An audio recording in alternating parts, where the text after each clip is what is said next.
महोदय, अगर युवा कांग्रेस गुटनिरपेक्ष देशों को एकजुट करने के लिए एक सम्मेलन करना चाहता है तो हमें अवश्य ही उसकी सराहना करनी चाहिए।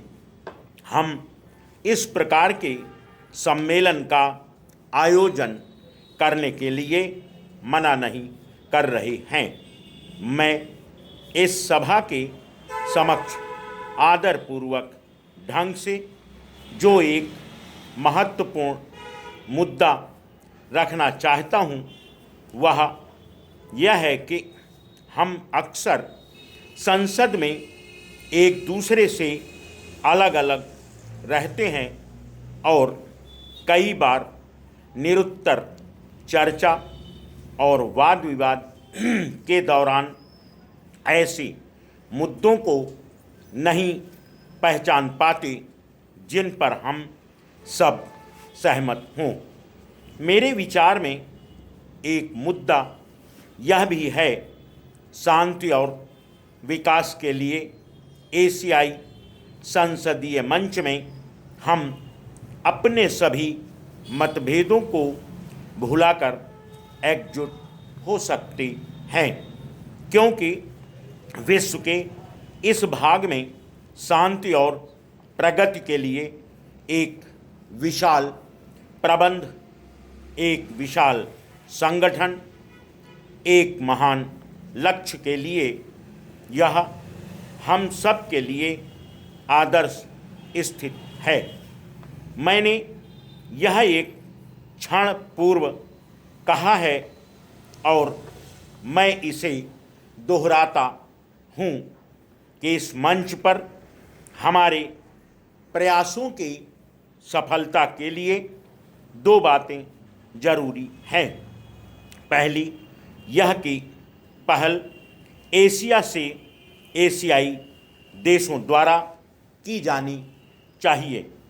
यह किसी महाशक्ति या ऐसे देश द्वारा नहीं थोपा जाना चाहिए या थोपा गया प्रतीत नहीं होना चाहिए, जो इस महाद्वीप का देश नहीं है।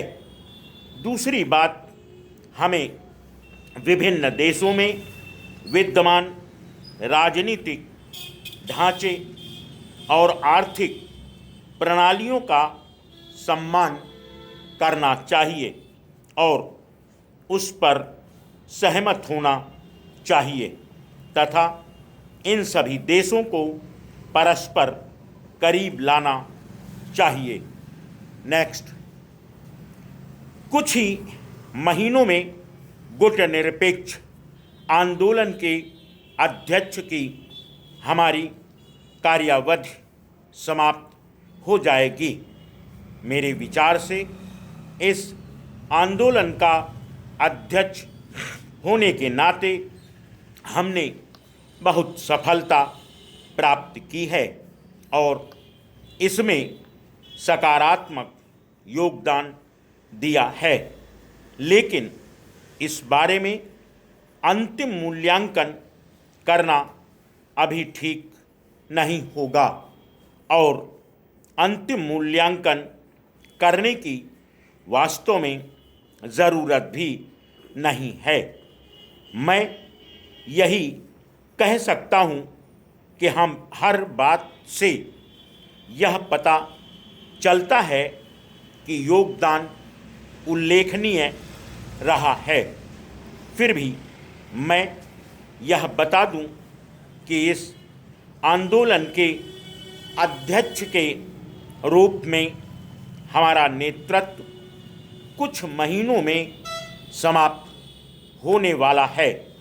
हमें इसी उत्साह से कार्य करना चाहिए और इस आंदोलन के लिए हमें वह सब कुछ करना चाहिए जो हम कर सकते हैं।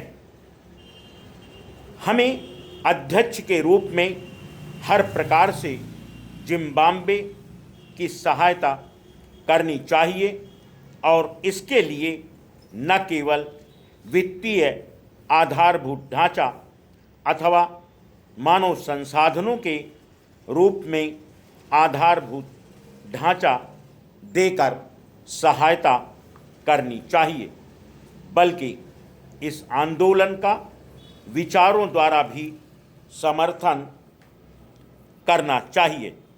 इस आंदोलन के विरुद्ध प्रायः एक प्रकार की आलोचना यह भी की जाती है कि यह आंदोलन केवल एक कार्य करता है, वह यह है कि वह संयुक्त राष्ट्र संघ और विश्व के अन्य मंचों में केवल प्रस्ताव पेश करता है। वह विचार होते हैं जो बहुत ही पुराने हैं और जो कई दशक पूर्व बनाए गए हैं। Full stop.